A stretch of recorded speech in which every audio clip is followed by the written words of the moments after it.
अस्सलाम वालेकुम जी और लंदन से गुड आफ्टरनून। एक नया स्कैंडल आ गया है जी। फ़राह खान कहिए या फ़राह गोगी कह लीजिए या फ़राह शहज़ादी कह लीजिए या फ़राह एक और भी नाम था, फ़राह गुजर कह लीजिए, बहुत सारे नाम। ये जो हैं इनका 205 कनाल इनके नाम पे ज़मीन ट्रांसफ़र हुई है। गिफ्ट ज़ाहिर है जी, क्या करें। मलक रियाज़ के बेटे ने 205 कनाल ज़मीन दी है।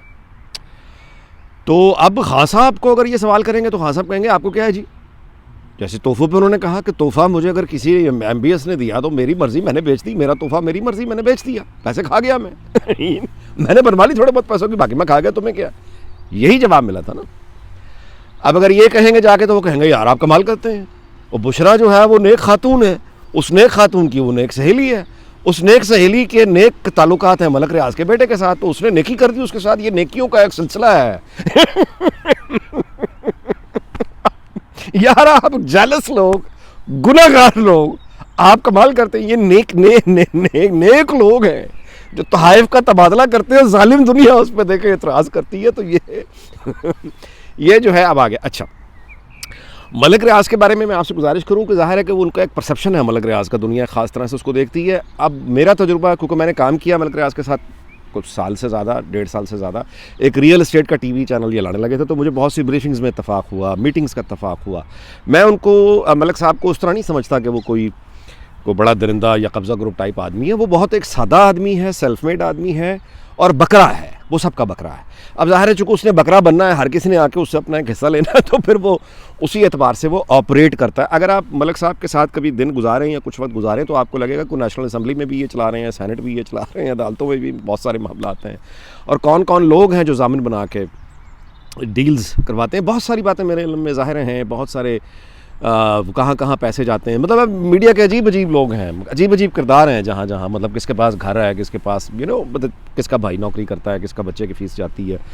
मलक साहब ने जो फटीकें अपने ऊपर उठा रखी हैं। एक आम आदमी है, सेल्फ मेड, और एक ऐसा आदमी जो आजकल की भी दुनिया में सारी तरक्की जो उसने की है, वो इंग्लिश बोल नहीं सकता, सुन नहीं सकता, को लिख पढ़ भी नहीं सकता। मलक साहब के लिए ये सारा काम उनका स्टाफ करता है। तो किस्मत अगर आपने देखनी हो अलबत्ता तो वो मलक रियाज़ की है कि एक सेल्फ मेड आदमी, पढ़ा लिखा भी नहीं है, और किस्मत कल बताओ वो धनी है। ये उसको आता है कि पाकिस्तान के किस सेगमेंट को क्या चाहिए, मैंने कैसे अपना काम करवाना है। लेकिन वो बहुत सारी मालूमात इस तरह की हैं जो मुझे को फील्ड रिपोर्टिंग करते हुए नहीं मिली, वरना मैं ज़रूर आपको बताता। वो चूँकि काम करते हुए मेरे इल्म में आई, तो वो फिर मुनासिब नहीं है कि उन नामों को या उन चीज़ों को मैं यहाँ बयान करूँ या कभी भी कहीं भी बयान करूँ। तो अब मलक रियाज़ के बारे में ये बिल्कुल बड़े आराम से कहा जा सकता है कि वो 205 कनाल ज़मीन जो तोहफ़ा उनके बेटे ने वो जो दिया है, वो ज़ाहिर है वो कारोबारी आदमी भाई। कारोबारी आदमी जब ये एक काम करेगा तो ये क्यों आप तसव्वुर करते हैं कि वो उसके बदले में कुछ लेगा नहीं। यानी ऐसा तो नहीं हो सकता। इमरान खान बिला वजह मलक रियाज़ की इज़्ज़त नहीं किया करता था। हालत ये है कि बनी गाला मलक रियाज़ मिलने जिस वक्त जाता था इमरान खान से, और अभी भी वो मलक रियाज़ दोस्त आदमी है, मतलब है वो उस तरह छोड़ने वाला आदमी नहीं है, वो जाता रहेगा। तो इमरान खान, यानी मैं पहले भी इस व्लॉग में ये बता चुका हूँ कि उसका प्रोटोकॉल ये कि इमरान खान बाहर छोड़ने आता है, यानी, और मतलब एक दफ़ा मैंने आपको बताया था कि मलक रियाज़ गाड़ी के अंदर बैठ चुके हैं और कोई नंबर मलक रियाज़ ने देना है इमरान खान को, तो इमरान खान खड़ा हो गया तो उस गाड़ी का शीशे नीचे किया, मलक रियाज़ ने वो नंबर दिया, इमरान खान ने वो नंबर नोट किया। अब इमरान खान जैसा मतलब है एरोगेंट आदमी अगर मलक रियाज़ को इस तरह से बिच के प्रोटोकॉल दे रहा है तो आप अंदाज़ा लगा लेना वो 205 कनाल ज़मीन तो सामने आई है, ये कुछ भी नहीं है। ये तो अल्लाह को खबर होगी कि और क्या कुछ मतलब गया है, आया है। ये तो मलक रियाज़ मतलब है कि जो बहुत लोग समझते हैं ना कि मलक रियाज़ बड़ी तेज़ चीज़ है, वो शहजाद अकबर ने उसे बेवकूफ़ बना दिया। इंग्लैंड में उसका आना मना हो गया, मतलब वो आप देखना क्या बेइज्जती हुई, मिलियंस ऑफ डॉलर की ट्रांजेक्शन हुई, पैसा तो वापस पहुँच गया, लेकिन इंग्लैंड से फारिग हो गया। तो 205 कनाल ज़मीन। अच्छा, अब मामला ये है कि ये जो इस तरह के लोग होते हैं जी, बेसिकली मुझे तो इसमें ना कोई हैरत है क्योंकि ज़िंदगी मेरी गुजरी है। मैं आपसे गुजारिश करूँ कि मैंने थिएटर में बहुत काम किया 90s में, लेट 80s और 90s। तो थिएटर जो आर्टिस्ट्स हैं उनमें मतलब है मुझे बहुत मेरे सीनियर्स रहे, और मतलब है मैंने उनके साथ काम, बहुत अच्छे लोग। तो हमारे बहुत से अदाकारों का मतलब है जो डांस करती हैं लड़कियां, अदाकार उस वक्त तो खैर अदाकारी होती थी, डांस वांस बाद में आए, ये 2000 के बाद आए हैं, 2000 के बाद जब ये लाहौर में खुला ना महफिल जो है सिनेमा, जब थिएटर हुआ है तो वहाँ डांस होने शुरू हुए हैं। यानी अलमरा में नहीं होते थे, तमासील में होने शुरू हुए, और कराची में एयरवाई सलमान इकबाल ने डांस शुरू करवाए हैं अपने TV स्क्रीन पर, उसके बाद फिर वो ओपन हो गए। एनीवे, तो ये डांसर्स बाद में आई, और ये जो अदाकाराओं का, सिंगर्स का, डांसर्स का इनका मसला ये होता है कि ये चूँकि इनको कॉम्प्लेक्स होता है कि ये जो काम कर रही हैं, अदाकारी कर रही हैं, ये इस्लाम में मना है, ये गीत गा रही हैं, इस्लाम में मना है, ये डांस कर रही हैं, इस्लाम में मना है। तो फिर इनको अपने ज़मीर की वो आवाज़ उसको दबाने के लिए एक पीर की ज़रूरत होती है, एक डबल शाह की ज़रूरत होती है। वो डबल शाह बेसिकली क्या करता है, डबल शाह जो लोगों को नहीं मालूम, डबल शाह एक फ़्रॉड था जो लोगों से ये कहता था कि आप मुझे पैसे दें, मैं आपको डबल दे दूँगा, इसलिए उसका नाम डबल शाह हुआ। अरबों रुपए का फ्रॉड किया, मर गया, अब तो खैर जेल होगी, पकड़ा गया। तो बेसिकली फ्रॉड करता है। तो इस तरह के ये जो है ना, ये पीर फ़कीर, ये तावीज़ गंडे के कारोबार जादू करने वाले, इनके क्लाइंट होते हैं।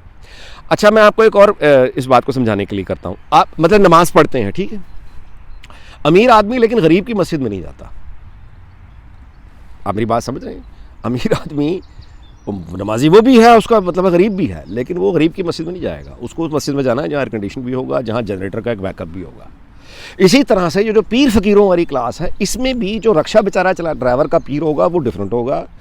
ये जो स्टेज पे अदाकाराएँ डांस वगैरह करती हैं या फिल्मों में काम करती हैं, इनकी भी क्लासेस है ना। एक एक्स्ट्रा है पीछे जो डांस कर रही है, उसका पीर अलग होगा जिसने उसको बताना है कि तुम जन्नत में जाओगी। फिर एक होती है मेजर, मिसाल के तौर पे नरगिस, मिसाल के तौर पे नूर अदाकारा, मतलब इस तरह के ये जो फिर स्टार्स बन जाती हैं। इनके जो पीर फ़कीर हैं वो फिर ज़रा ऊपर के क्लास के होते हैं, क्योंकि इनको अच्छा नहीं लगता कि ये रक्षे वाले या बावर्ची या नीचे वाले वो जो अपना स्टाफ है उसके पीर के पास जाए। इनका अमीरों का पीर होता है। That's where Bushra comes in. अब आप मेरी बात समझ रहे हैं? यानी अमीर लोगों ने एक पीर की तलाश होती है ना, तो वो फिर ये अब देखना अदाकारा नूर, क्योंकि इस पीर ने, जो पीरनी कहें आप, वो पीरनी ने बेसिकली जन्नत का टिकट देना होता है। उसने इनको ये बताना होता है कि तुमने जो कुछ किया वो सब मैं तुम्हारी माफ़ी करवा देती हूँ। जितनी तुमने लोगों की जायदादें लूटी, जितना तुमने शादी करके फ्रॉड किए, जितना तुमने ये किया, सब कुछ, और ये शौहर को भी छोड़ो, बच्चे भी छोड़ो, अगली शादी भी करवाती हूँ, ये वो इसको तलाक, उसको तलाक। इन लोगों के लिए ये बड़ी मामूली सी बात होती है।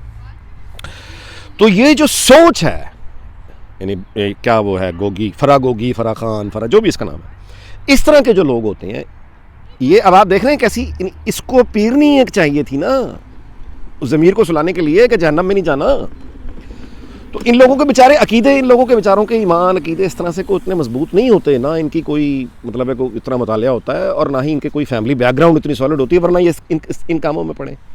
तो फिर ये आसानी से शिकार हो, मतलब है इस तरह के लोग। फिर हाई इनकी एक अपनी जादूगरों की, मैं इनको बहुत यूँ कहिए कि मिला हूँ इन लोगों को, और मैं मतलब ये भी इल्म रखता हूँ कि इनकी साइंस क्या है, लिहाजा मुझे इससे कोई कभी वो घबराहट नहीं होती है कोई, क्योंकि इसको अगर आप साइंसी तौर पर समझना चाहें और लॉजिकली समझना चाहें तो बड़ी आसान सी बात, ये कोई मुश्किल नहीं है। एक तो रास्ता, अब ये वीलॉग तो खैर इसका मुतामिल नहीं हो सकता, लेकिन मैं आपसे गुजारिश कर रहा हूँ कि ये इस्लाम की सूफियाना जो ताबीर में जो बड़े लोग हैं, बड़े लोग, वो एक्चुअल बड़े लोग हैं हिंदुस्तान में, मतलब शाह वलीउल्लाह बहुत बड़े हैं, इमाम गज़ाली की तो खैर बात ही क्या है, उसके बाद फिर राबिया बसरी, उसके बाद फिर हज़रत शर्मा, मतलब हज़रत मंसूर, ये बहुत बड़े लोग हैं। और इनका जो हज़रत ये अपना दाता साहब मिसाल के तौर पे, और ये जो असल में सूफ़ी होता है ना, वो बादशाहों से शादी तो बड़ी दूर की बात है, वो तो बादशाहों के दरबार में जाना पसंद नहीं करता। सूफ़ी तो पैसा किसी से पकड़ना, ये तोहफ़ा उसने क्या पकड़ना, वो तो बांट देता है। जो असल सूफ़ी होता है वो तो वीरानों में जाके बैठ जाता है, वहाँ शहराबाद कर देता है।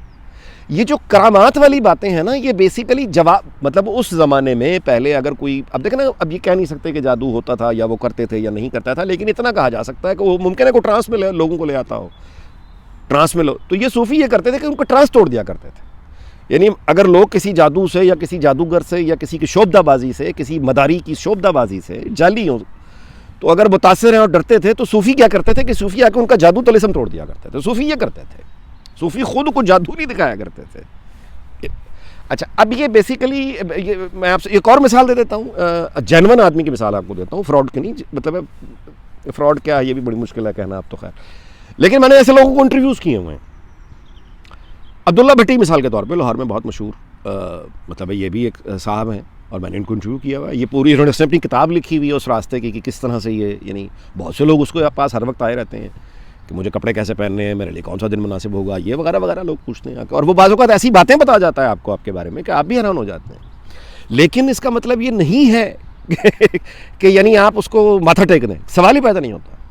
ये बिल्कुल ऐसा ही है जैसे एक आदमी की सिक्स सेंस पैदाइशी तौर पे किसी की यानी कोई पैदाइशी तौर पे आर्टिस्ट होता है, कोई पैदाइशी तौर पे इंजीनियर होता है, पैदाइशी तौर पे डॉक्टर होता है, पैदाइशी तौर पे लोग मुख्तलिफ मिजाज के होते हैं।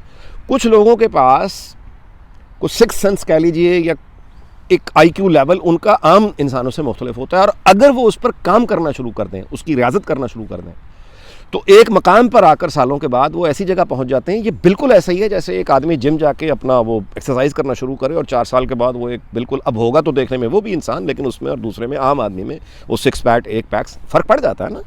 इसी तरह से ये जो बच्चे पैदा दुनिया में होते हैं इस तरह की, अगर ये उसमें रियाजत करें और तो फिर इनके पास चीज़ें कुछ ऐसी आ जाती हैं जो आपको वक्ती तौर पर हैरान कर देंगी। लेकिन इसमें कोई ये इसका मतलब नहीं है कि आप पीरी मुरीदी में आ जाएं, बिल्कुल भी नहीं। मैं इसमें मज़ीद तफसील, खैर एनीवे, तो ये अब व्लॉग यहाँ पे मैं ख़त्म करता हूँ कि ये बेसिकली कुछ हैरत की बात नहीं है, ये जो आपने सारा एपिसोड देखा। ज़ईफ़ुल यानी कमज़ोर ईमान, उसके अकीदे के लोग जो पीरों फ़कीरों के झांसे में आते हैं, बिल्कुल फितरी बात है। तो फ़रा का वहाँ जाना, बुशरा के पास, जैसे अदाकारा नूर का वहाँ जाना, इन लोगों, फिर ये बुशरा इनको जन्नत वन्नत दे देती है, सारा कुछ, यानी वादे वूदे झूठे जो भी। उसके बाद फिर पैसे लेन देन, उसके बगैर तो उनका चारा ही नहीं है, पैसे तो इन्होंने कमाने होते हैं। अच्छा, इस तरह से आपको ख़ानदान ऐसे बेशुमार मिलेंगे। पुलिस, मतलब अगर आप जाएंगे, मैंने चूँकि फील्ड रिपोर्टिंग, ख़ानदान के ख़ानदान मिल के फ़्रॉड करते हैं, मियाँ बीवी और बच्चे मिलकर फ़्रॉड करते हैं, शिकार फंसाते हैं।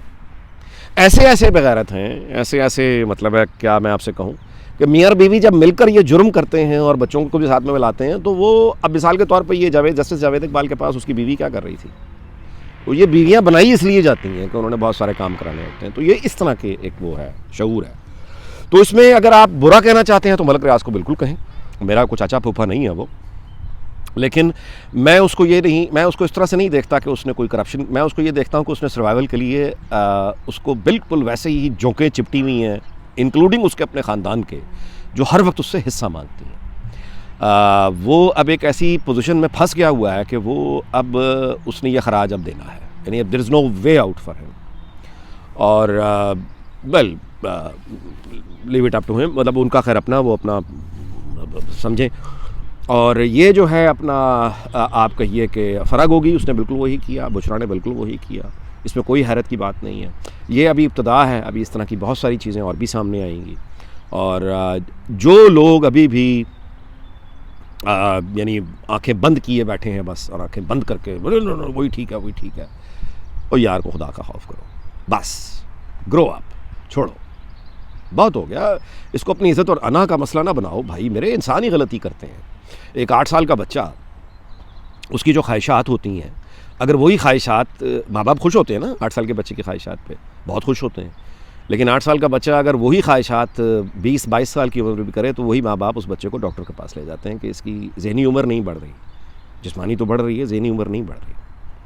तो मैं आपसे गुजारिश करूँ कि ये जो है ना, ये जहाँ गलती इंसान से हो जाए उसको मान लेना चाहिए। बहुत गलत आदमी के पीछे आप लगे, PTI आपके साथ बड़ा बुरा धोखा इसने किया इमरान खान ने, और इमरान खान को एक फ़्रॉड ख़ानदान ने कैप्चर करके फंसाया है, और उसने अब इसे इस काबिल नहीं छोड़ा।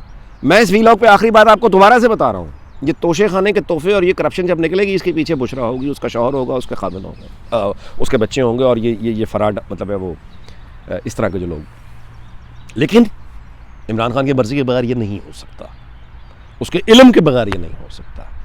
सो इसलिए that dark episode is over now, let us rebuild our country. Allah Taala Pakistan को शाद रखे, आबाद रखे, उसके सारे हमसायों को शाद और आबाद रखे, अमेरिका, बरतानिया, दुनिया में सबको शाद और आबाद रखे। मुसलमान खैर और सलामती की दुआ मांगता है, फसाद की बात करता हुआ अच्छा नहीं लगता। आपका बहुत बहुत शुक्रिया, अगले व्लॉग में मुलाकात होगी। अल्लाह हाफ़िज़।